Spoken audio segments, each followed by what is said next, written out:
Благодарам, председателе. Почитуван заменик министер, вообичаено е од страна на владата на ваков начин да се одбиваат амандманите, ама да бидам искрена, јас се изненадив на вашиот одговор без никакво образложение.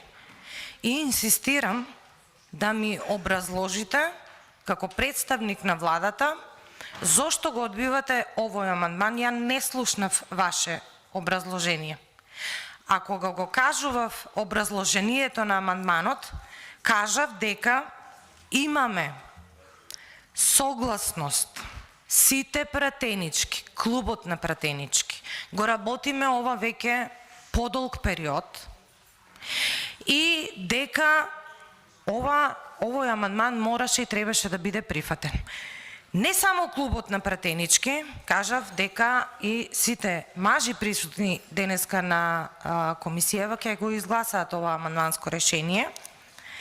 И еве, јас не знам вие во влада дали сте координирани.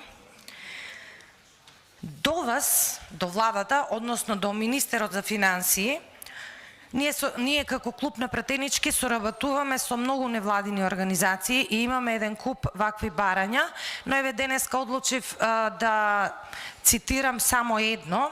Новинари за човекови права е здруженијето. Има упатено до вас писмо, барање за измена на законот за данок на додадена вредност и јас ќе прочитам сета анализа која што јас би сакала да ја кажам, а верувам и моите колешки тоа сите го знаат, но заради јавноста и заради сите засегнати со ова амандманско решение, да се навратиме на самото писмо со кое што апсолутно се согласуваме. Како резултат за немање пристап до услови за управување со менструалното здравје, девојчињата и жените заостануваат во општеството, со што се попречуваат нивните можности за еднаквост и учество во јавниот живот, заштитени со Конвенцијата за елиминација на сите форми за дискриминација врз жените. Во Република Македонија податоците покажуваат дека во 74 училишта тоалетите не биле реновирани, а 64 училишта не биле реновирани од 10 до 15 години понатаму, што доволно говори за пристапот до санитација. Жените се почесто се соочуваат и со проблем при пристап до производи за управување со менструалното здравје, а работничките кои работат на отворено немаат пак никаков пристап до санитација. Новинари за човекови права во своите настојувања никој да не остане запоставен во пристапот до средствата за управување со менструално здравје, бара измена во Законот за данок на додадена вредност и предлог закон за субвенционирање на пакети на менструално здравје за ученички кои се во репродуктивен период и жени. Сега, ова значи, тука има две барања. Една иницијатива, втората, јас би ја сваќам како една мерка во низата на мерки кои што владата треба да ги донесе тука во собранието и ние да ги поддржиме по однос на тешката економска криза.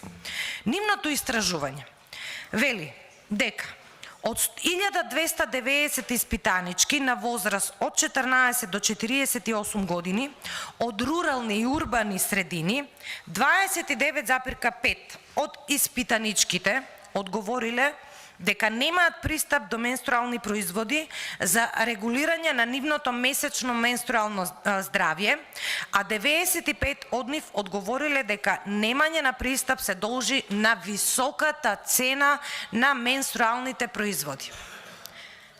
Сите ние тука знаеме, буквално сите, сега не велам ни мажи ни жени, буквално сите, замислете си, само едно семејство во кое што има 2 до 3 жени и девојчиња во репродуктивен период, колку финансиски средства треба месечно да се издвојат за менструални производи.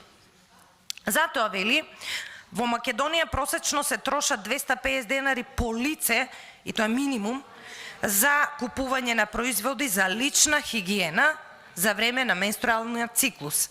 Доколку некоја од жените остане дома, користи, а тоа не ретко се случува, користи боледување, тогаш цената на месечно ниво се искачува и до 1000 денари во зависност од висината на дневницата. Со цел да се овозможи пристап на менструални производи до сите жени, без разлика на финансиски примања и социјална припадност, бараме да се направи измена во членот 30 од Законот за ДДВ, со што менструалните производи, влошки тампони и менструални чашки ќе бидат оданочени со повластена даночна стапка од 5%. Овие производи е потребно да се оданочат на исто ниво како фармацевтските производи, како бебешките пелени, дел од лековите, бидејќи менструалните производи представуваат здравствена неопходност. Да не ги кажувам, сите истражувања од страна на здравствените власти со какви здравствени проблеми се соочуваат, особено оние жени од ранливи категории кои што ова основно хигиенско средство не можат да си го дозволат. И сега, ова здружение, почитуван заменик министер, има направено и анализа колку ова ќе го кошта буџетот на Република Македонија. Значи, намалувањето на ДДВ-то од 18 до 5% практично е сигнал дека државата се грижи за своите жители и ги почитува основните, ова е основно човеково право. Над 400.000 жени се загрозени. Така да сметам дека треба да им помогнете. Значи, ова ќе кошта државата 211.000 евра. И сега вие, тука морам да го споменам и барањето на Сања Лукаревска, директорката на УЈП, која што вели дека ќе се крати листата на производи со повластена даночна стапка од 5%. Ниту кажа кои се, ниту може ли да ни ги кажете кои се, ниту пак дали вие знаете и менструалните производи дали ќе се на оваа листа, а ние бараме напротив да бидат на 5%. И уште нешто, бидејќи законското решение минатата недела беше повлечено од страна на владата, од страна на министерот. Ние како клуб на пратенички разговаравме со председателот на оваа комисија. Причината за повлекување беше дека законот за додадена вредност ќе има некој друг текст. Оставивме, председателе, така беше. Оставивме време и период да го доставите тоа законско решение и ние секако ќе го поддржиме. До ден денеска таков текст не е дојден. Но, видете, има место и простор, еве ако сакате, колешки пратенички, доколку се согласуваме, а верувам дека ќе се согласиме, доколку ви треба време за некакво доусогласување, председателот може да даде пауза. Еве се вака. Има начин. А само да докажам, извинете, уште нешто. Ова здружение Новинари за човекови права денеска не повикува, има пратено писмо до сите во пресред на денешната седница на која на дневен ред е предлог буџетот на Република Македонија, во име на НВО Новинари за човекови права ве повикува сите пратеници да дадете поддршка на овој амандман. Колеги, на нашите мејлови го имаме добиено ова барање. Исто така, Новинари за човекови права, освен ова барање, имаат соопштение и до медиумите со цел да биде запознаена целата јавност што ние како пратенички бараме. Еве го мојот предлог, колешки пратенички од клубот на пратеници и колеги и колешки од Комисијата за финансирање и буџет, најконструктивен. Нема тука политички поени, затоа што се работи за над 400.000 жени. Ако треба, председателот нека даде 10 минути, 15 пауза, да се договориме. Законот за ДДВ нека го пуштат во собраниска процедура и денеска, ако сакаат, ќе го изгласаме законското решение, председателот ќе свика нова седница и ако е тоа причината, ние веднаш би реагирале. колешки од мнозинството. Јас знам дека и вие сакате да дадете поддршка на овој амандман. Но немам доверба во власта, затоа велам вака, отворен е буџетот. Веќе е отворен. Кога веќе е буџетот отворен, ако се грижите колку тоа ќе ја чини државата, еве 211.000 евра. Тоа не се многу финансиски средства.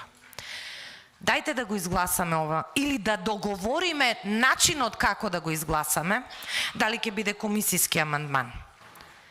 Но да не го повлекуваме, бидејќи сега е моментот, затоа што е отворена расправата во комисијата, отворен е стратешкиот документ за планирање на финансиските средства, а за законското решение секако имаме консензус и истото доколку министерот за финансии или еве тука е заменикот го пратите уште денеска истиот ќе биде усвоен.